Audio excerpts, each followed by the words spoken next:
বন্ধুরা, যাদের কাঁকরোল একেবারেই খেতে ইচ্ছে করে না তারা কিন্তু কাঁকরোলটাকে ঠিক আমি যেরকমভাবে দেখাচ্ছি সেভাবে করে একবার খেয়ে দেখতে পারেন। দেখবেন এক থালা ভাত এমনিতেই খেয়ে নেবেন। এখন যাই হোক, কাঁকরোলটা কীভাবে করা যায় নতুনভাবে সেটা আমি দেখাচ্ছি। কাঁকরোলটাকে আমি ঠিক এইভাবে ছোট ছোট এইভাবে পাতলা পাতলা করে কেটে নিয়েছি। নিয়ে তারপরে একটু সেদ্ধ করতে বসিয়ে দিয়েছি।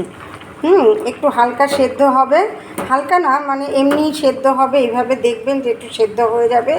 সেদ্ধ হয়ে যাওয়ার পরে একটু ঠান্ডা করে নিয়ে মিক্সিতে এটাকে পেস্ট করবেন।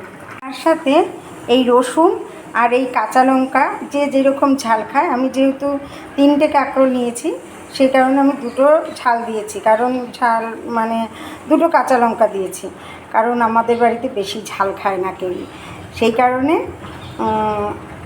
2টো কাঁচা লঙ্কা দিয়েছি। তা এটাকেও আমি মিক্সিতে পেস্ট করে নেব। কাঁকরোল, রসুন আর কাঁচা লঙ্কা পেস্ট করে নিয়েছি। পেস্ট করে নিয়ে আমি আর একসাথেই বসিয়ে দিয়েছি। একটু করে আমি দেখাতে পারলাম না, যেহেতু আমার স্ট্যান্ড নেই এত একটু, সে কারণে আমি দেখাতে পারলাম না। কিন্তু আমি নুন হলুদ দিয়ে দিয়েছি আস্তে আস্তে। কড়াইতে একটু সর্ষের তেল দিয়ে একটু কালো জিরে ফোড়ন দিয়ে তারপরে রসুনটা আলাদা করে কিন্তু একটু হালকা ভেজে নিতে হবে, যাতে কাঁচা গন্ধ না লাগে। এইবার হচ্ছে কাঁকরোল পেস্টটা কিন্তু আমি দিয়ে দিয়েছি। তার সাথে প্রয়োজন মতো একটু সামান্য একটু নুন আর সামান্য হলুদ দিয়ে দিতে হবে। তা এরপরে কিন্তু এই যে দেখেছো বন্ধুরা কি সুন্দর হয়ে আসছে, কালারটাও বেশ সুন্দর এসছে। তাই এই পেস্টটা কিন্তু একটু শুকনো শুকনো হবে, একটু মানে নরম নরম রয়েছে, তা সেইটাকে টানাতে হবে। আর টানানোর পরে আমি পরে লাস্টে দেখাবো যে কীরকম হচ্ছে। সামান্য একটু চিনিও দিয়ে দিতে হবে। কাঁকরোল ভাটাটা কিন্তু ঠিক এই রকম হবে দেখতে।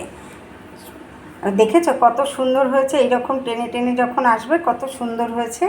তো এইরকম করে তোমরা যদি কাঁকরোলটা খাও তাহলে দেখবে থালা ছিটে ফুটে একদম ভাত খাবে। তা কাঁকরোল তো অনেকেই খেতে চায় না, আমিও একসময় ভালোবাসতাম না, কিন্তু এইভাবে আমার ভীষণ ভালো লাগে।